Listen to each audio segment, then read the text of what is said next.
ওই বাজারে গেছিলাম বুঝছো, কয়টা কই মাছ আনছি। ওই ল তোমার ডাইলে দেখাই ভান্ড আছে। অনেকদিন পর আইলে বাড়ি, যদি তোমার কিছু ভালো মন্দ না খাইতে কয়টা কই মাছ পাইছি, দেশি কই মাছ, খাবার গুলো করে দেবে হ্যাঁ কই মাছ।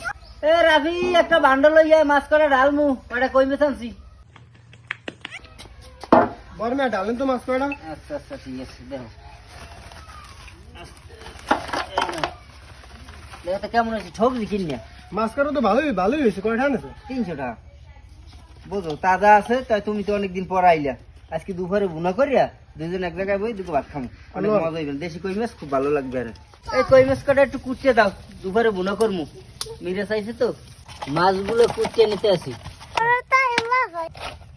মাছ কোটা শেষ, এখন ধুয়ে নেব। মাছ কটা ধুয়ে নিতে আসি।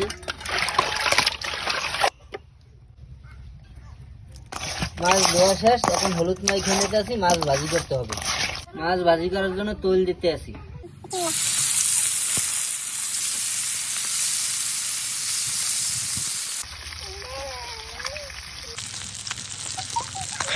মাছ ভাজি শেষ, এখন উঠেই রাখলাম। বুনা করার জন্য কড়াই দিয়ে দিলাম, সয়াবিন তেল দিয়ে দিলাম। মাছ বুনার জন্য পেস্ট,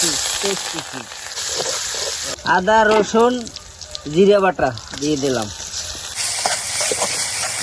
পেস্ট পাকা হয়ে গেছে, পানি দিয়ে দিলাম, হলুদ দিয়ে দিলাম, মরিচের গুঁড়া, পরিমাণ মতো লবণ।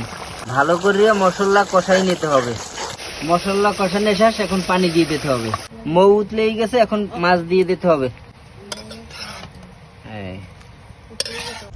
মাছের ভিতরে কয়টা টমেটো দিয়ে দিলাম।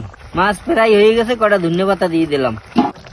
মাছ হয়ে গেছে, এখন বাড়িতে ডালিয়ে নিতে হইবে।